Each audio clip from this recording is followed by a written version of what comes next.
What is geopolitics and how does it affect global economy?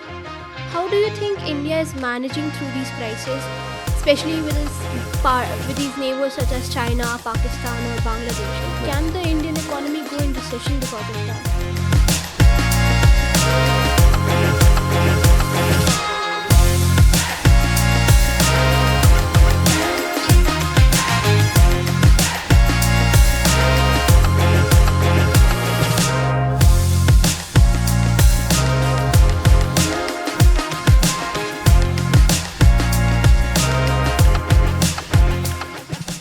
Good morning, everyone. I'm Rupashi Mittal, and today we have with us here a very special guest, Dr. S.P. Sharma, who is an expert in geopolitics and global economics and has done extensive research in international events that shape economic trends. Today, he is here to discuss with us geopolitics and global economy implications for India.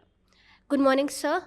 It's great to have you today. So, to kick us off, let's get a broad perspective of what is geopolitics and how does it affect global economy. Geopolitics is when you want to gain something from the world economy or particularly from some country with the some diplomatic developments or supported by the political outcomes. So that is the recent, I believe, development in many economies that geopolitics is deepening, starting from 2022, when Russia and Ukraine entered in the trade war, and thereafter some developments in the Middle East like Israel and Gaza, then Israel and Iran. All these developments are uh, deepening in the recent years. Uh, though they have some discussions to settle all these uh, quagmire of deepening geopolitics, but still these developments are alive and impacting the world economy in a significant way. During the last 3-4 years, the inflation trajectory and the growth rates of many economies have been impacted. Like the Russian-Ukraine war had major impact for India and its oil imports.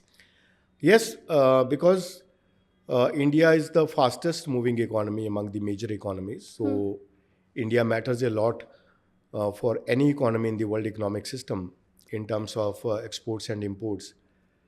Like you mentioned that uh, India's trade with Russia or Ukraine. Yes, we gained in some terms, like we were getting some uh, rational prices in our imports from the Russia, and Russia contributed significantly in our fuel import trajectory. Okay. And also because Russia and Ukraine are the major producers of the wheat in the international market, and their contribution is very significant in the world economy in terms of wheat production. But because they were in war, so India also gained from this uh, tussle in terms of increased exports of wheat in the Right. world economic system. So, because India's strategic thoughts and its connectivity with the supply chains in such eras of tussles and problems is benefiting India in a significant way. How do you think India is managing through these crises, especially with these neighbors such as China, Pakistan, or Bangladesh? Because India is supported by the high growth rate of GDP and its resilience and its strategic reforms. Okay. Government is very, very facilitative, like government provides reforms, a great hand holding Good to the economic reforms. businesses, and support to the people in various terms, like providing support in the coronavirus, in the direct benefit transfers. So all these developments are benefiting the Indian economy and creating its resilience in a significant way. So that's why some vested interests or some deepening political developments in the nearby countries are not able to impact India's growth trajectory in a significant way. Right. You mentioned the pandemic. The pandemic hit all the countries very poorly. What was India's stance on that? Like, how did India emerge on that, and compared to other countries? India's approach was very strategic and calibrated because India focused not only on one segment. India's approach was broad based. India focused on the rural areas also. Even the migrant workers, they were also supported during the period of coronavirus. And agriculture, because we have a great agriculture sector which supported the uh, economic growth rate of Indian economy during the corona period, and we were growing in the positive trajectory with a growth rate of more than 3% in the agriculture GDP. So all these developments supported India in a different way, and India recovered from this crisis very soon with the support of positive GDP in the very next quarter of the problematic year of 2021. Okay. So the recent US-China tariff war, we can see that the China has raised prices very high. So if US were to go in recession, what would that mean for India's exports and imports? Because US is the largest economy. US is about $30 trillion economy Of in course. the world economic system, or you can say world GDP of $115 trillion. So if the largest economy is impacted, then the impact spreads to the other economies also.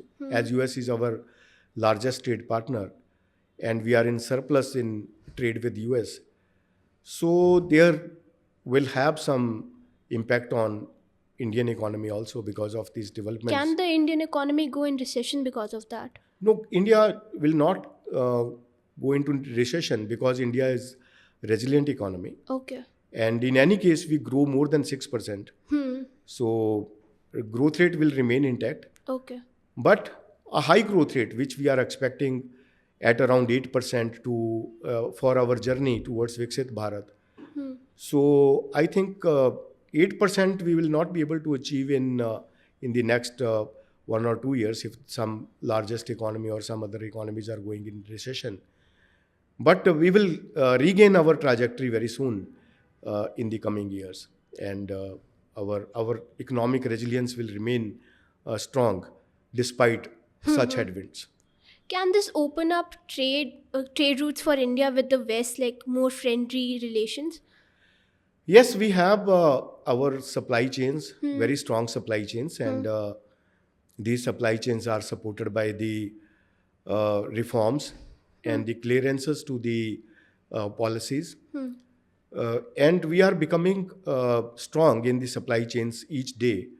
So going forward, our supply chains will benefit us to move ahead with more and more exports and more employment creation in our country with the enhanced production volumes and increased share in the global marketplace. Interesting. So, what, according to you, is India's future economic trajectory like? India's futuristic trajectory is very bright as we are a bright spot in the global ecosystem as our agriculture sector and our rural economy, these are very, very supportive. And our consumption segment is also very strong.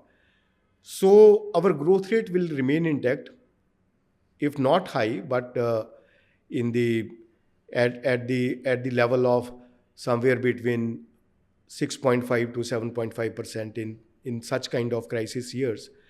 But we have a potential to grow more than 8% also. Okay. With the if the global economic developments are settled or the global headwinds are diminishing, then our growth rate will be more robust with the support of policies and the conducive environment for the businesses. So, if it is more stable, India will grow more quickly. Yes, yes. Okay. Thank you, sir. That Thank was you. very Thank you. enlightening. Thank I you. hope it has shed some light on geopolitics and global economy. Thank you. Thank you, sir.